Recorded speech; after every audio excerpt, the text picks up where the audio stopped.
So I am Dr. Ebony, y'all. I'm a licensed psychologist and your Human Talk professor for the semester.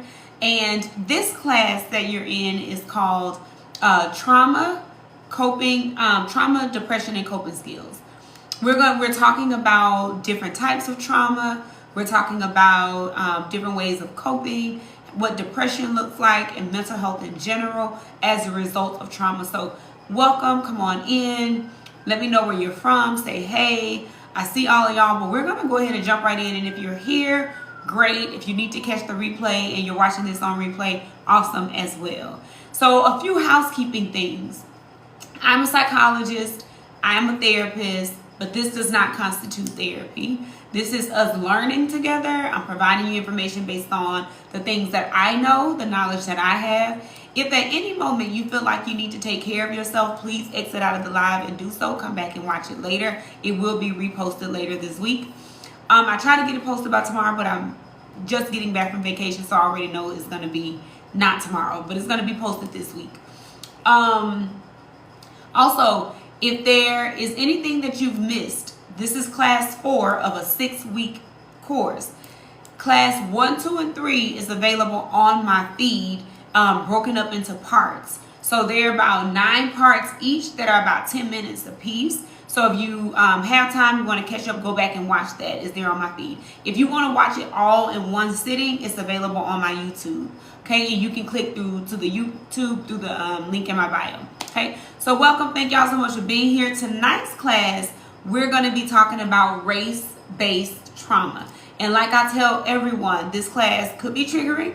It could bring up some things that you may not agree with or may trigger you. So make sure that you are taking care of yourself and make sure that you are doing the things you need to do to be okay. Okay. This is general information for your information only. I'm happy to answer any questions that you might have, but understand that this is not therapy. So the way that I like to go into the session, we're going to go ahead and just jump right in. I like to go in first, grounding ourselves into the present moment. Most of us have probably had a hectic day and we don't need to complicate things by not being grounded. So I like to just take a couple of deep breaths before we go in, just to make sure we're centered, grounded, oriented to the space.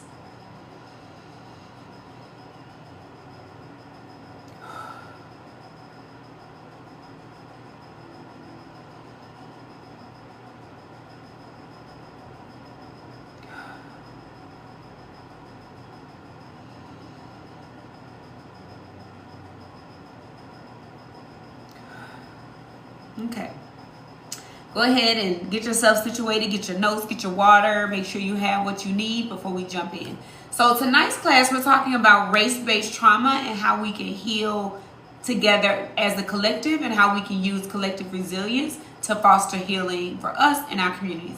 The point of this, of me joining Human Talk to provide you guys this information, is that I want us to know more about the things that we experience. I want us to have the education that we need to take care of ourselves and to take care of our communities, especially now more than ever. Everybody won't get a chance to sit in front of a psychologist to work through their issues. Everybody won't get a chance to sit in front of a psychologist and have somebody explain that to them. So I wanted to provide the time and kind of offer my time and service to the cause of Human Talk to be able to provide that to you guys that may not otherwise be available. So think of this as an overview of trauma and the impact on mental health and how we can heal from that.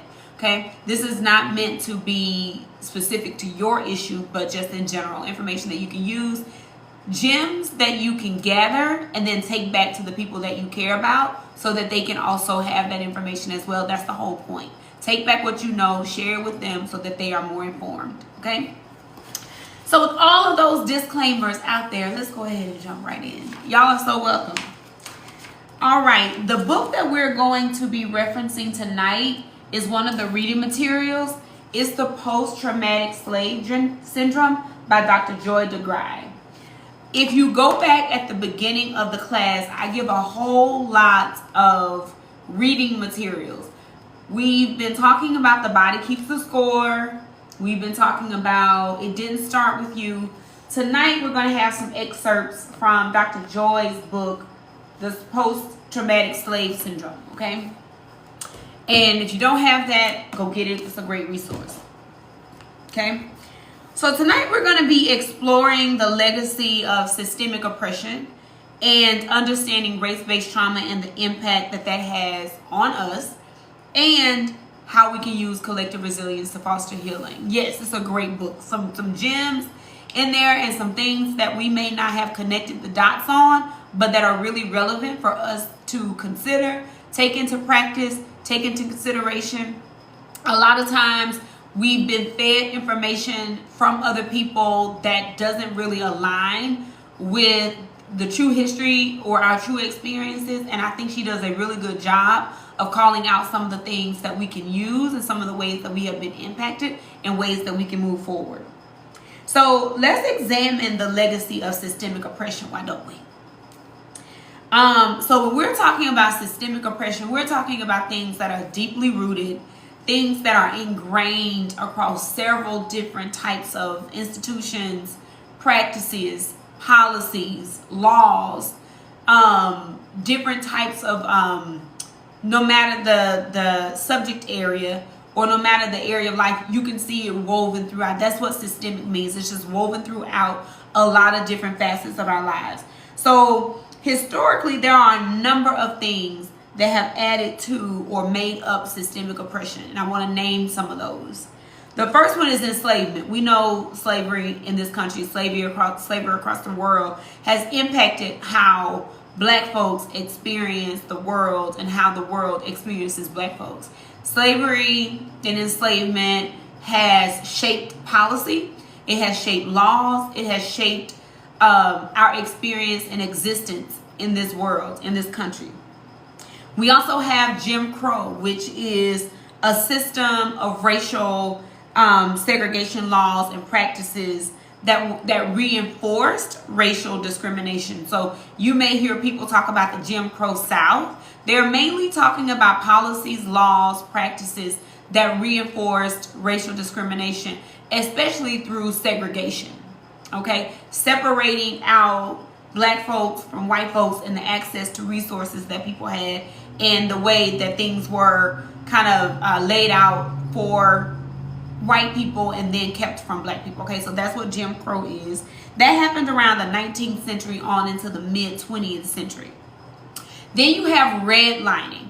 Redlining is the discriminatory housing practices that deny Black people home ownership, financial sort of services. It denied them the economic access that would help them become homeowners. What it also did was deem certain areas that Black folks lived in as high risk. So if you lived in that area, you couldn't get a loan. So what that did was create more of a wealth gap, created less access to resources. Resources were not available in those areas to folks. So what that did was continue to kind of reinforce what had already been in place through Jim Crow. So folks sometimes call the next one mass incarceration. They call that the new Jim Crow. So have you ever heard anybody call mass incarceration the new Jim Crow? Redlining was between the 1930s and the 1960s, and then came mass incarceration, where there was a disproportionate amount of Black folks who were imprisoned than any other group, right? And so they were in the new prison system. So what this did was continue to create long-term disenfranchisement of Black folks due to the issues that they faced in the legal system, and then created laws as a result of that continue to make things difficult for those families, those people and families, to have access to jobs, resources, money, loans, houses, those kinds of things that would help give them some sort of equal playing field with folks who had not had those experiences. Okay, so if anything sounds confusing as I'm talking about it, make sure that you stop me and ask me more questions. Okay, the other form of systemic oppression that we have is healthcare disparities. This is access to care, mental health, physical health care. This is access to quality treatment, biases that exist within the fields, disproportionate amount of health issues that exist amongst groups, mainly impacting Black folk and other marginalized communities most. So these are the ways that systemic oppression typically looks, and a result of all of these things is that there's a large impact on how people experience mental health symptoms. You have generational stress as a result. If you think about a lack of access to resources, right? You think about not being able to live in areas that are safer, that have been deemed riskier, so you don't have access to resources. Those areas are heavily policed. Those areas are riddled with poverty. People don't have jobs. People don't have access to the foods that they need to be healthy. So you think about how these things tend to play out in long term. These are some of the things that you're going to get. And what burns me up the most is probably for folks to act like that stuff is made up for other folks. Like it's really made up. Like people aren't stressed, like not having resources can't stress you out.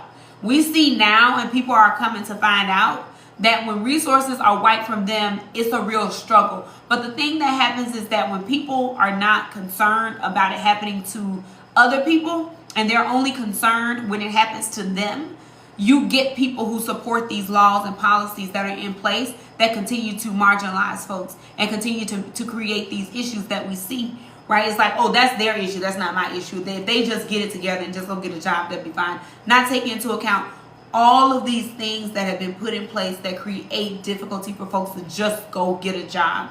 Made it difficult for folks just to have a job, keep a job, have access to food and resources. So a lot of times what we end up seeing is that people make a systemic issue an individual's issue. And we got that bad in the mental health field. We got that so bad where we would be like, oh, a person just needs to stop being depressed, as if they don't have stuff to be depressed about. Oh, they just need to get over their trauma that happened years ago, as if they don't have all of these things lined up and stacked up against them that make it 10 times more difficult for a person who doesn't have that to be able to move forward and through that. Okay, so just to review, systemic oppression historically looks like enslavement, Jim Crow, redlining, mass incarceration, healthcare disparities. And that ends up having an impact on us in the areas of generational stress. And I'm talking about like not just you experienced it, but your grandmother experienced it, your mother experienced it, now you're experiencing it, and you can't seem to be able to put your finger on why you're so stressed, why you're so angry, why your hormones are so imbalanced, why you have endometriosis and fibroids, why you have all of these issues, right? And you can't figure out why, because it's been passed down, right? Generationally lives in your body. Hypervigilance, constantly being on guard, constantly waiting and watching and making sure things are okay. Constantly being on edge, right? Mistrusting systems. So when you mistrust the thing, you typically don't engage with that thing, right? So if I have a lack of trust for the mental health field, or a lack of trust for the medical complex or sort of system, I'm going to be less likely to engage with those. Not only am I going to be less likely to engage with those, I'm going to be less likely to engage with them in an authentic and honest way. So a lot of times what we experience is that a lot of our health issues are so much bigger and exacerbated when we finally get to these industries, when we finally get in front of a therapist, finally get in front of a doctor. Our issues are so big because we don't trust that there are going to be people there who actually are able to take care of us, or who actually want to take care of us, right? So there's a lot of comfort a lot of times in folks seeing people who look like them because they feel like they got a better chance. It's not a guarantee, but they feel like they got a better chance of being taken care of if somebody looks like them and understands. Yes, you remember me from Periscope? Still out here running my mouth. Welcome. So you got PTSD as well. So that's what Dr. Joy DeGrasse was talking about. But hers is post-traumatic slave syndrome. We got PTSD in the classic sense that we've typically heard about. Anxiety. Many of us are uber anxious. We're so anxious that don't even know it, because it looks like anger. It looks like people pleasing. It looks like overcompensating. It looks like isolating. It looks like constant tension in relationships and friendships. Survival guilt. So feeling bad for you being the one who survived. I'm glad I found you too. I'm glad we're here. Thank you so much. it looks like depression, it looks like grief. So constantly feeling like you can't bring yourself out of whatever you are experiencing. That's what it looks like, right? So if you are a person who's constantly feeling stressed, anxious, depressed, grief, mistrust, it could have something to do historically with what you and your people have experienced. Urgency, it can look like urgency, always needing to be somewhere, always kind of needing to respond to the next thing, right? It can look like overachieving. It can look like perfectionism. It can look like so many things. And I want to share with y'all what Dr. DeGrasse said in a minute. But trauma, as we've learned in class 1, 2, and 3, trauma impacts how you feel, think, and behave. Trauma is not just about the event itself. It's also about how that event has changed how you see yourself, others, and the world around you, right? That's how you can tell if something you've experienced has been traumatic or not. It shifts the way you experience the world. It shifts the way you see yourself. It shifts how you think. It shifts how you behave.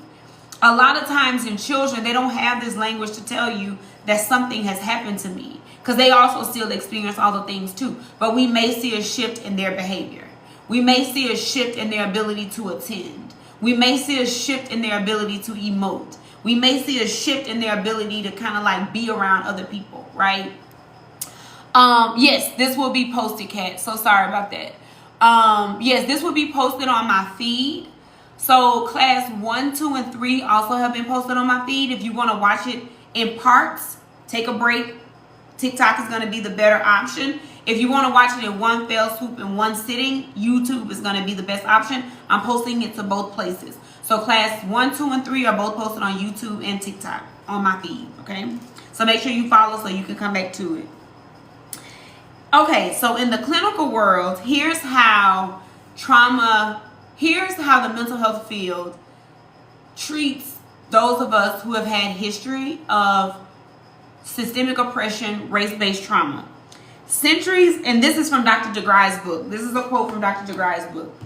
Centuries of slavery, followed by systemic oppression that was meant to keep a lot of the practices in place from slavery, they created a lot of adaptive survival behaviors in us that to people who don't understand can be interpreted as pathological. I need y'all to understand this. If you don't walk away with here with nothing else, I need us to understand this and understand how this impacts people who look like you as well. A lot of times we are witnessing a mental health system, and yes, as a psychologist, I see it over and over again. Yes, Dr. Nikki, a misdiagnosis of things that we experience or ways that we express ourselves, overdiagnosed, misdiagnosed as pathological when you are not familiar with the experience, the historic experience of what this type of trauma does to folks. So you get people who say, oh, I mean, it doesn't even have to be anything crazy. It can be something like, oh, I talk to myself and I hear things. But you're talking about in a spiritual sense, and somebody who doesn't understand will label you as schizophrenic. You're hypervigilant. You're on edge after seeing something on social media. You hadn't slept for days. You go in and tell somebody, then bam, you're diagnosed as bipolar. So what I do as a psychologist is I take diagnosing very, very serious. So much so that I don't accept insurance in my practice, because insurance forces us to diagnose. Sometimes people come into therapy, they do not need a diagnosis. They just are having an experience, and that is not pathological.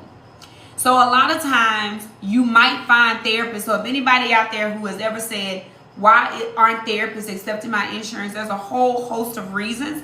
One of those being forced to diagnose.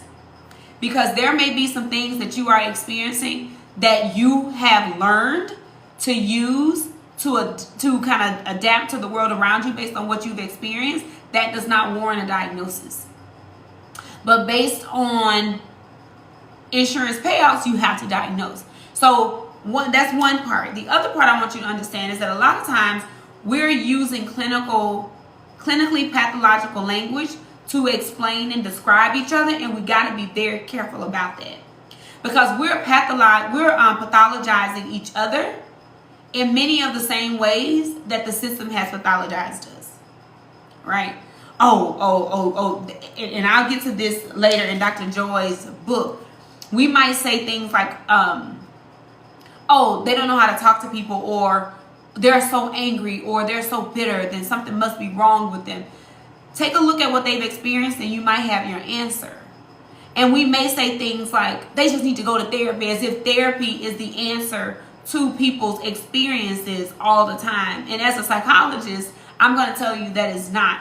Saying things like go to therapy or you just need to go to therapy places therapy on such a pedestal for a miracle that therapy becomes the thing that is responsible for outdoing or undoing a lot of the systemic oppression that people are facing. Therapy can never outdo systemic oppression like segregation, health disparities, slavery, mass incarceration. Therapy can help you learn how to cope, but therapy is not the remedy for things that aren't going to change in our society, or the folks who have the power to make things change that they won't do. Okay? So when we say things like that, we're placing the responsibility on the shoulders of people to right the wrongs that a system is continuing to do and perpetuate against them. So when we can think about these things and kind of slow down and think about the ways that we continue to reinforce mental health stigma, we might be a little less likely to throw around these clinical terms to each other. If a person's mood fluctuates, they're bipolar. That's not bipolar. Bipolar mood does not fluctuate rapidly. Okay? So there's a lot of things that we don't understand that we're kind of putting on each other that actually is not clinically pathological, but we're making it so. Okay? So some of the other things that you might see is vacant esteem, not believing in yourself, not having the belief or sort of like worthiness, the idea of worthiness about yourself or value of yourself to actually continue to kind of push through or navigate the difficulties that we typically experience. You may see people with persistent anger. Somebody already named that one. Also, racist socialization. And I'll tell you what racist socialization is. Many of us are racially socialized. Anytime you said somebody has good hair, you're racially socialized. Anytime you fantasize or put mixed race babies on a pedestal and exotic folks on a pedestal, you are racially socialized. Anytime you have adopted the value system of your oppressor, which many of us have, you are racially socialized. So a lot of us are racially socialized and continuing to kind of use that against each other. So when we experience trauma, when we don't understand it, we might act out in ways that continues to oppress and traumatize other folks without us even knowing that we're doing that. That's also how you get things passed down to generations. Okay? Nia said, which can further mistrust when folks actually make it to therapy, when therapy does not fix what actually therapy was never meant to fix. Yes, Nia. Yes. Folks go to therapy and are like, therapy does not work. Therapy was never meant to work. In the issue of you having to go back to a neighborhood where you can't even walk outside. You can't even get food that you need to survive. You don't feel safe going to your mailbox. You cannot therapize that into folks. You cannot. That is not possible. Okay, so I love that. Thank you for sharing that. Okay. So Dr. DeGrasse also notes, without an understanding of historical trauma, we cannot effectively address the mental and emotional wounds that persist within the African American communities today. So when we are in the mental health field and folks say that they're culturally competent, it's not enough to be culturally competent.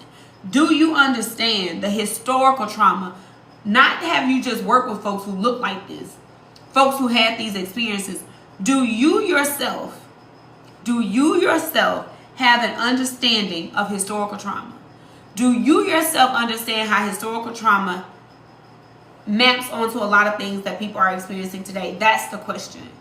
And that goes back to class 3 when I was saying a lot of folks in the mental health field, in general, people choosing to work with our communities don't have an understanding of how trauma has impacted us today, or they try to dismiss it away, right? Minimize it away. Right? And we oftentimes are doing the same things when we're doing this infighting with men don't do this, women don't do this. when all of this is just trauma that everybody is trying to navigate. So a lot of times when we're working with folks or even communing amongst each other, we have to have a shared understanding of the impact that trauma has had on all of us as a collective, right? Therapy was designed as a toolkit space. The work is on you, ATX Peace Dealer, but also the work is on the systems, the policies, the laws, the things that are continued to put in place to make things difficult for folks. Yes, we can do our own work, but it's not enough work I can do if I don't have access to fresh food. It's not enough work I can do if I'm in a medical system that is not helping me. It's not enough work that I can do if everybody in my family continues to be incarcerated and given maximum sentences for the same things that their peers aren't giving the sentences for. So it's a lot of things that we could do. Yes, I will not take away our accountability to do the things that we could do ourselves, but there's a lot of systemic issues that make it uber difficult for folks to climb from under the barriers that are present, right? And so a lot of times what we're needing to do is to give each other grace, because a lot of times we aren't doing that. Yes, we could do our own work, and many of us need to do our own work, but also there's a lot of policies in place that would make people's lives a whole hell of a lot better if they were just not there. You know what I'm saying? I'm sure they're removing it. I mean, everything that we're experiencing it now, I'm sure they're removing it.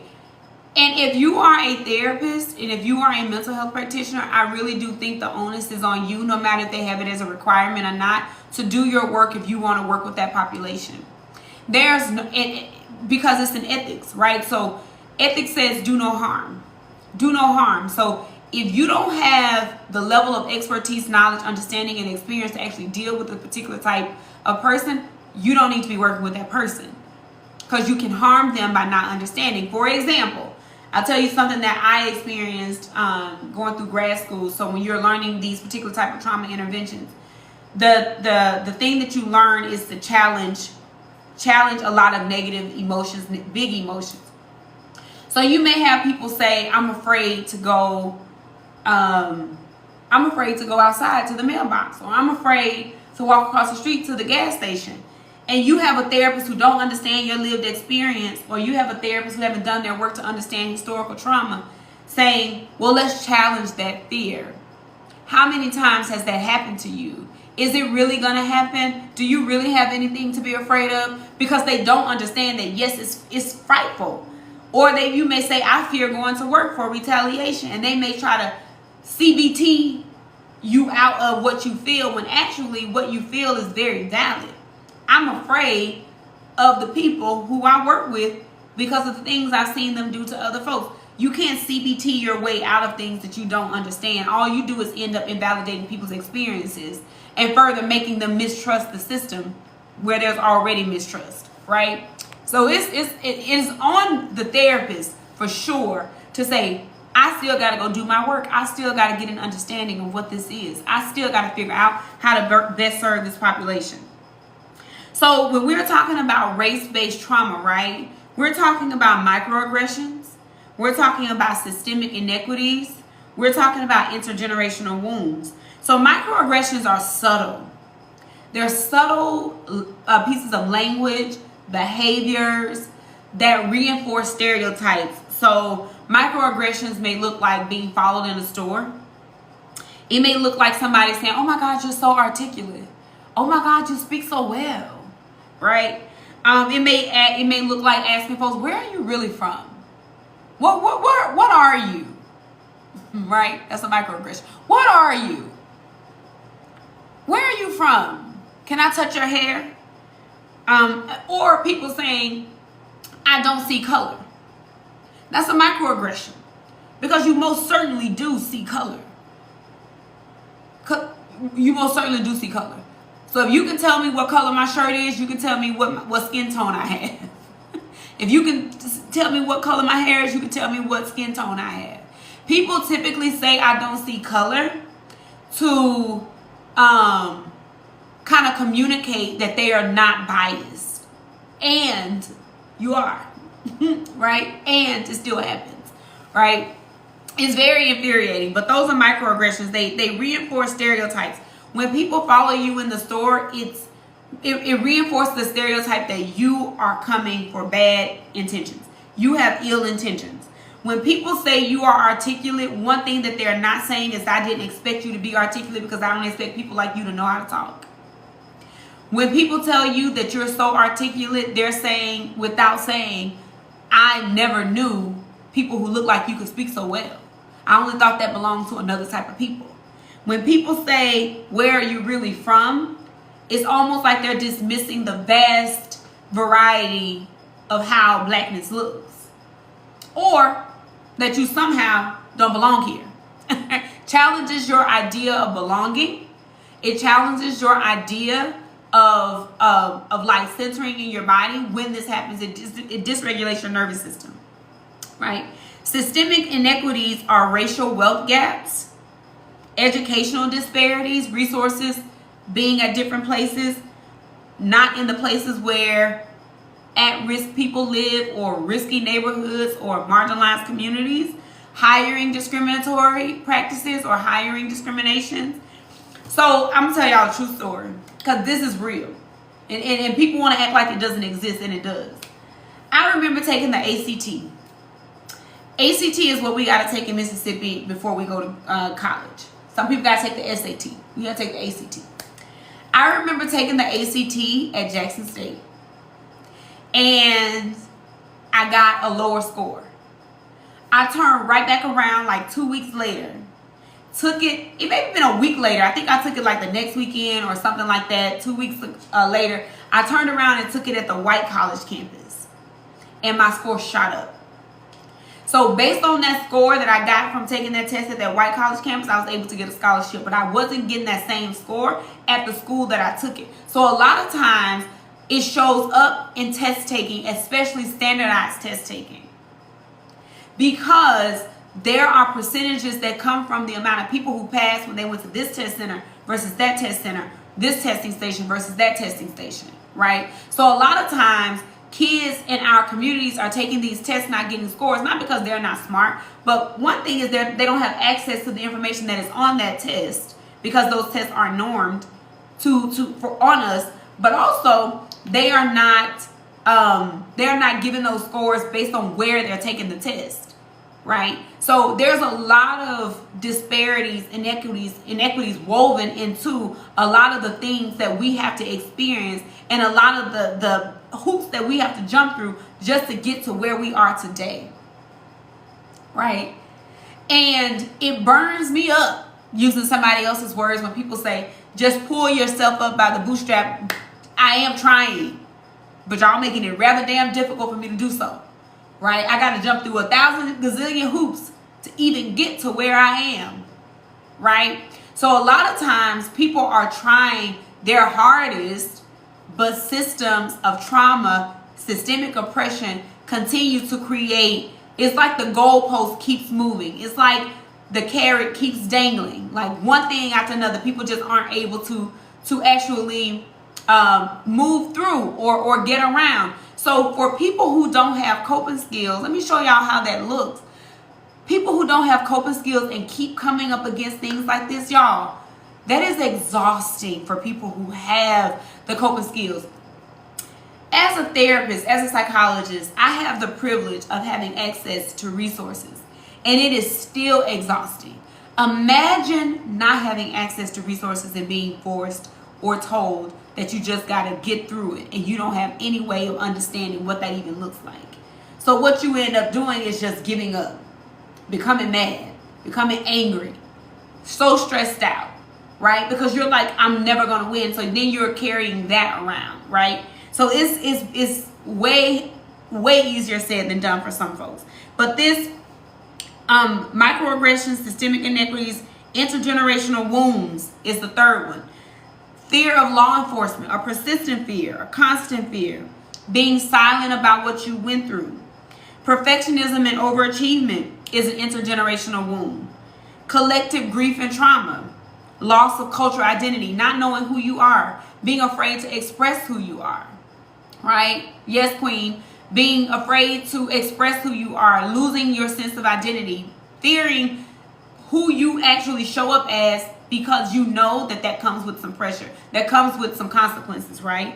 So you end up questioning your belonging. You have your identity undermined. You have your identity undermined. And I know many of us experience that. Like, do you really belong in this place?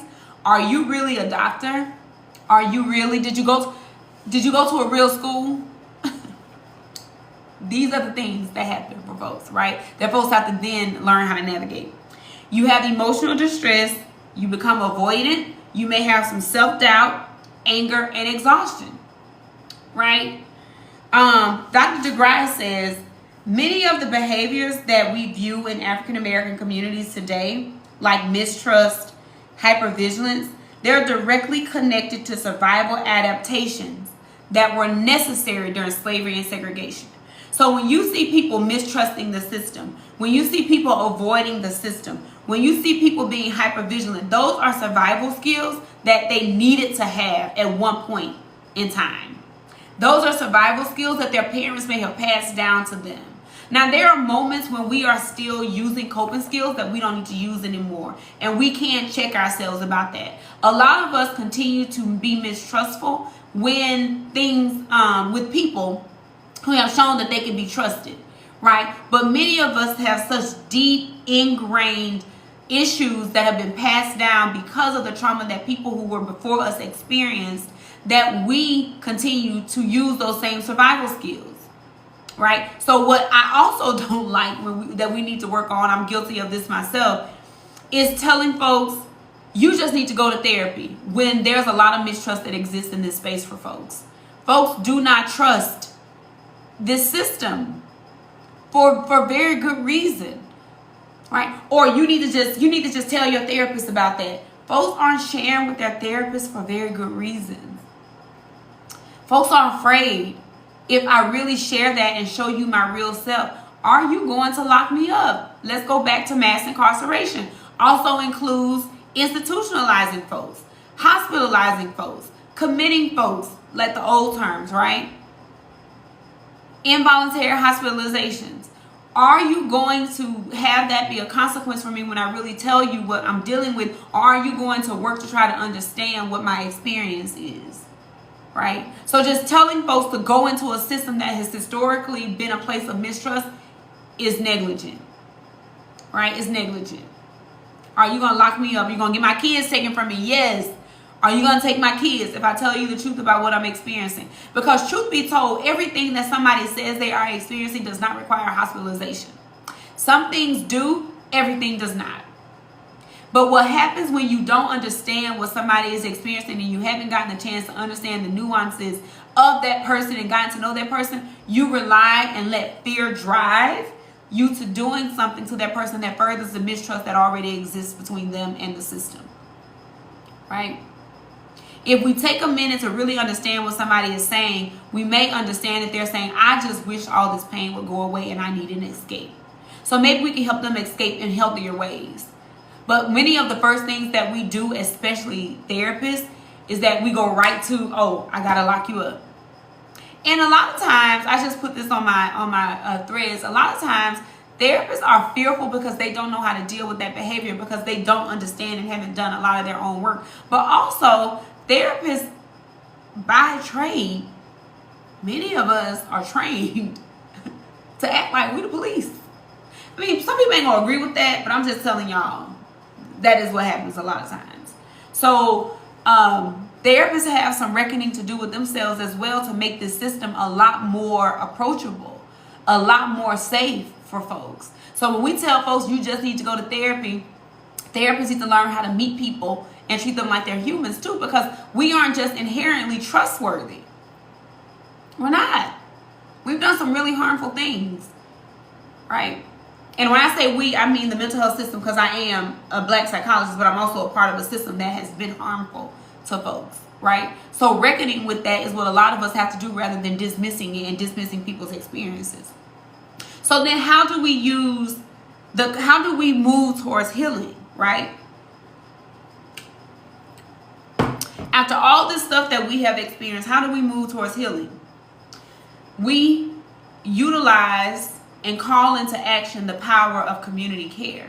This is community care, having these conversations. People all the time say, well, we need to be talking about that. We need to have that conversation. We're doing it. We're having conversations. We're telling the truth about some things, right? We also want to move more into storytelling. Storytelling has always been our thing, y'all. Letting people share their stories. Community healing, cultural affirmations. When folks are allowed to tell their stories, oh, thank you, Jay. Thank you. When people are allowed to tell their stories, it allows people to name their experience. When people are allowed to name their experience, they are allowed to reclaim their history. They are allowed to process what they have experienced in their own words. Storytelling fosters connections, validations, and it helps you reclaim an identity that you thought you lost. I'm going to give y'all an example. Reese Latisa came to mind as I was preparing this. The power of her storytelling and the way it elevated her life by her telling her story, her very traumatic story, and the connections and community that she built from telling her story is a really good example of the power of storytelling as we understand it today and what that can look like today. Sharing your story helps you to move past the shame that we carry when we don't put words to things. Putting words to things help her realize I am not alone and so many other women have experienced what I have experienced. It provided her a level of validation that she probably would not have gotten any other way, right? Community healing looks like mental health support groups, protest and activism, intergenerational healing spaces, spaces where not only you can go, but children can go and feel seen. Parents can go and feel seen. We can talk about the things that we've learned together. Museums do a really good job of facilitating these healing spaces by teaching us history, right? Going into those spaces and being able to get an understanding of what people have experienced before you, right? Cultural affirmations now. I'm going to go ahead and give y'all a little bit of a warning. This may step on some toes, but I'm going to go ahead and say it anyway, okay? This is not meant to disrespect anybody's culture, disrespect anybody's religious practices, but cultural affirmations are really helpful to return to and incorporate and weave into the things that you're already doing. And I'm essentially talking about reconnecting with African and indigenous spirituality. A lot of us have been taught that African and indigenous spirituality is wrong. And that's not okay. Right? That's not okay. So a lot of times we can get back to that, and it looks like engaging in drumming practices, herbal medicines, connecting with ancestors. For so long, so many of us have heard that connecting with our ancestors is demonic. I won't get into all of it, but in no way, if you're doing it out of good faith, asking for guidance from your ancestors is that any way demonic. Is no more demonic than us asking angels to lead us. But I'll tell you what Dr. Joy DeGrasse says, and I think this is very powerful. It is not uncommon for people being held captive to take on the views and the attitudes of their captors. One of the most insidious and pervasive symptoms of post-traumatic slave syndrome is the adoption of our slave master's value system. At this value system foundation is the belief that white and all things associated with whiteness are superior, and that black and all things associated with blackness are inferior. Right on down to our ancestral practices, right on down to our indigenous practices, right on down to the things that were woven into us prior to being introduced to something else. Right? Now that is wrong, but several things can exist at one time. But many of us have adopted the value system of other folks and have completely forgotten about ours and looked at it as inferior because we don't understand it. And when you don't understand the thing, remember, we talked about this. When people don't understand it, they demonize it. When people don't understand you, they institutionalize you. When they don't understand you, they diagnose you. When they don't understand you, they pathologize what you're experiencing. We end up doing the same things. And we got to be careful about that. We got to be careful about that. right? Many of us see ourselves and our communities through a white lens, and that is very true. Some African Americans project an image of inferiority through their behavior, thus confirming the views of white racists who believe themselves to be superior. So a lot of us have some reckoning to do with the things that we've been taught, right? The things that we say out of our own mouths, right, against each other. We have to embrace bringing back some of those practices. Cultural arts, cultural healing. And it doesn't mean that you need to be lighting fires or whatever you feel like, because if you don't understand that stuff, you don't need to be doing it anyway, right? But gaining an understanding, doing a little bit of research, going to a museum if you can, to look at the cultural arts, look at the different things that represent your heritage and legacy. Look at the things that represent your culture, right? Getting an understanding, reading books like this are great places to start. But one of the things that we do is that we go ahead and dismiss it before we try to gain an understanding. That's no different than how people treat us. They dismiss what they don't understand. So if we're going to be collectively healing, if we're going to use collective resilience as a way to heal, we've got to understand that not all the things that we've been taught to believe about ourselves is true, right? Cultural humility versus cultural competence. Yep. So here's your homework for the week. Here's your homework for the week, right? Rewatch this live because there was a lot of information shared. It should be posted by Thursday. Rewatch it.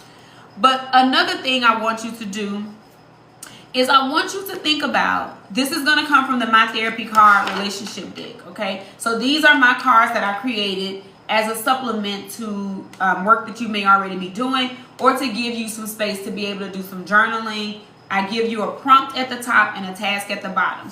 The card that I pulled is from the mindset category. And basically this is asking you, what rules, ideas, or standards get in the way of your growth? What things are you holding tight to that no longer serve you?